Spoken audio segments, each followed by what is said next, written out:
आज हम जानेंगे कि यूट्यूब कैसे ब्लॉगर्स के लिए टैक्स प्लानिंग करके उनका जीएसटी बचा रहा है। सबसे पहले हमें ये समझना होगा कि हम यूट्यूब को किस किस तरह की पेमेंट्स करते हैं और किस किस तरह की पेमेंट्स उनसे लेते हैं। सबसे पहले अगर मैंने कोई एडवर्टीज़मेंट यूट्यूब पे करनी है अपनी खुद की वीडियो की प्रमोशन और उसका व्यूज़ बढ़ाने के लिए, तो मैं यूट्यूब को पेमेंट करता हूँ, ठीक है। और जब मैं उनसे रिसीव करता हूँ तो मुझे जब मेरा अकाउंट मोनेटाइज हो जाता है, या मैं कहूँ कि मेरी जब अकाउंट की वीडियोस में एड्स चलने लगती हैं, तो मुझे यूट्यूब उस ऐड का कुछ परसेंटेज मुझे भी पे करता है, ठीक है। तो ये दोनों सर्विसेज हैं। पहली सर्विसेज क्या है कि ये यूट्यूब जो मुझे दे रहा है ब्लॉगर को एडवर्टीज़मेंट सर्विस। दूसरी सर्विस है जो मैं दे रहा हूँ यूट्यूब को, ब्लॉगिंग सर्विसेज कह लीजिए या फिर कंटेंट प्रोवाइड करने की सर्विस ऑन यूट्यूब। सो ये दो सर्विस मेनली कवर्ड हैं, एक मैं यूट्यूब को दे रहा हूँ और एक यूट्यूब मुझे दे रहा है। अब हम दोनों सर्विसेज को कवर करने की कोशिश करते हैं, दोनों को एक एक करके समझने की कोशिश करते हैं कि कैसे यूट्यूब इन दोनों सर्विसेज में एक ब्लॉगर का जीएसटी बचा रहा है। यूट्यूब के ऑफिसेज़ मान लीजिए दो हैं, एक सिंगापुर और एक यूट्यूब का ऑफिस है इंडिया में। जब मैं एडवर्टीज़मेंट चलाने के लिए यूट्यूब को पैसे देता हूँ, मान लीजिए मैंने 100 रुपये दिए हैं, तो यूट्यूब उस ट्रांज़ैक्शन को इस तरह से दिखाता है कि ये जो पैसे मिले हैं यूट्यूब को, ये यूट्यूब के इंडियन ऑफिस को मिले हैं, क्योंकि इंडियन ऑफिस सर्विस प्रोवाइड कर रहा है ब्लॉगर को एडवर्टीज़मेंट उसकी रन करने की, ठीक है। तो जब मैं पेमेंट कर रहा हूँ तो यूट्यूब इंडिया सर्विस मुझे दे रहा है, तो जीएसटी किसको देना पड़ेगा? यूट्यूब इंडिया को, ऑब्वियसली, ओके, ठीक है। अब हम समझते हैं कि अगर यूट्यूब इंडिया को ना देकर अगर यूट्यूब ये बता रहा होता कि ये सर्विस आपको यूट्यूब सिंगापुर दे रहा है, तो ये किस तरीके से जीएसटी पर्सपेक्टिव चेंज हो जाता, तो वो समझते हैं। अगर तो मैं यूट्यूब सिंगापुर से सर्विसेज ले रहा होता तो उस केस में ये माना जाता इंपोर्ट ऑफ सर्विसेज, क्योंकि जो सर्विस देने वाला है वो इंडिया के बाहर का है और जो सर्विस लेने वाला है वो इंडिया के अंदर का है, और सर्विस जो कंज्यूम हो रही है वो इंडिया में हो रही है, तो ये एक इंपोर्ट ऑफ सर्विस माना जाएगा। तो इस केस में ये इंपोर्ट ऑफ सर्विस बन जाता। और इंपोर्ट ऑफ सर्विसेज में आपको बता दूं कि जब हम इंपोर्ट करते हैं सर्विसेज का, तो जो सप्लायर है वो टैक्स नहीं देता, जो इंपोर्टर है सर्विसेज का उसको जीएसटी पे करना है अंडर आरसीएम। आरसीएम मतलब रिवर्स चार्ज मैकेनिज़्म। ऐसे क्या होता है, टैक्स जीएसटी किसको देना पड़ता है? जो सर्विसेज प्रोवाइड कर रहा है।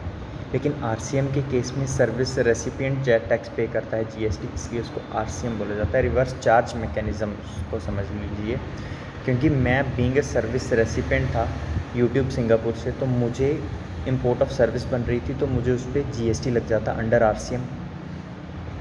लेकिन मेरी जो टर्नओवर है, मान लीजिए अगर 20 लाख से ज़्यादा नहीं है, तो भी क्या मुझे आरसीएम पे करना है?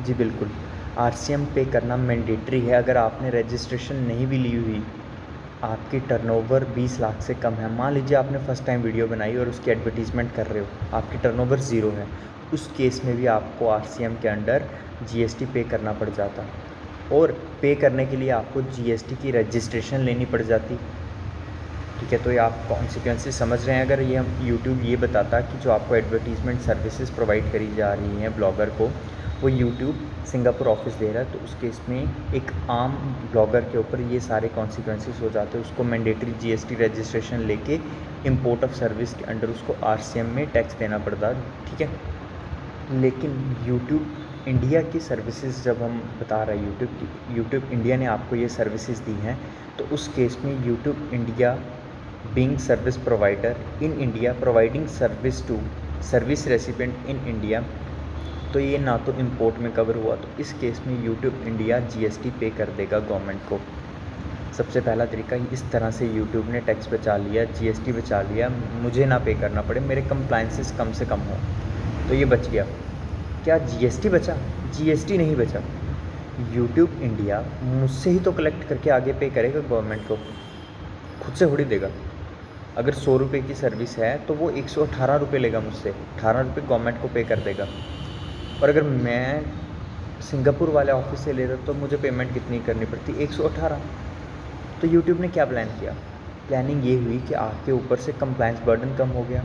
जब आपको जीएसटी के अंदर रजिस्ट्रेशन लेते आप, तो आपको मैंडेटरी रिटर्न्स भरनी होती है। जीएसटी में अगर आपकी सेल जो है वो नील है, तब भी आपको रिटर्न भरना मैंडेटरी है और रिटर्न भरने के भी चार्जेस लगेंगे, ठीक है। और अगर आपकी रिटर्न इन केस आप 6 महीने नहीं भरते, तो उस केस में कैंसिल हो जाती है रजिस्ट्रेशन। और अगर कैंसिल हो गई है आपको, तो आपको 1 महीने कैंसिल होने के 3 महीने के अंदर अंदर एक फ़ाइनल रिटर्न भरनी पड़ती है। अगर वो ना भरी तो उस केस में उसकी 10,000 फ़ीस।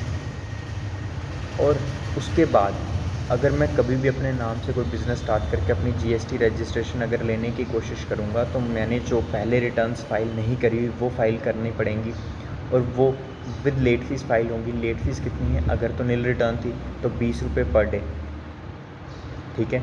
और अगर नील नहीं थी तो 50 रुपये पर डे। और उस हिसाब से सोच लीजिए कि अगर आपने 4 साल बाद अगर मान लीजिए आप रजिस्ट्रेशन लेने की सोच रहे हैं एक हिसाब से अपने नाम पे, तो वो लेना आपके लिए कितना मुश्किल हो जाएगा। आपको कितनी इन लैक्स आपको लेट फ़ीस पे करनी पड़ेगी, ठीक है।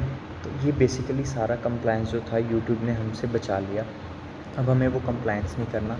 अब हम सेकंड एग्जांपल समझते हैं, सेकंड सिनेरियो समझते हैं, जिसमें मैं ब्लॉगिंग सर्विसेज, मैं वीडियो कंटेंट प्रोवाइड कर रहा हूँ यूट्यूब को। सर्विस प्रोवाइडर कौन है? मैं। Service recipient YouTube.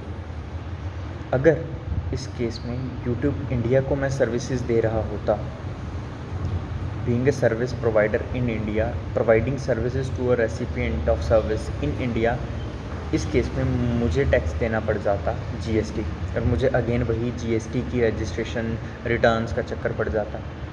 तो यूट्यूब ने क्या किया?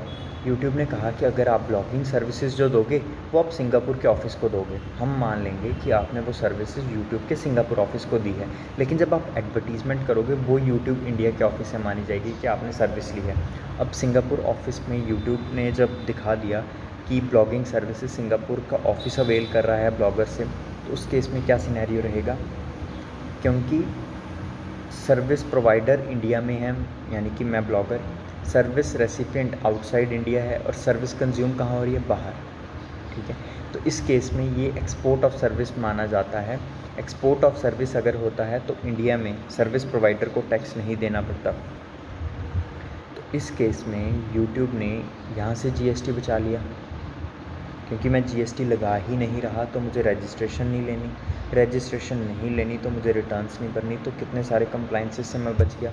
और अगर मुझे रिटर्न्स भरने की इन केस अगर मैं रजिस्ट्रेशन ले लेता, रिटर्न्स भरता, उसके पैसे, रिटर्न ना भरने के लेट फीस, उसके पैसे। अच्छा, अगर रिटर्न ना भरता और कैंसिल हो जाती, उसके बाद अगर अपने नाम पे कोई बिज़नेस स्टार्ट करता, तो वो पहले जितनी रिटर्न्स नहीं भरी हुई हैं वो सब भरनी पड़ती विद लेट फीस, और लेट फीस इन लैक्स आ जाती।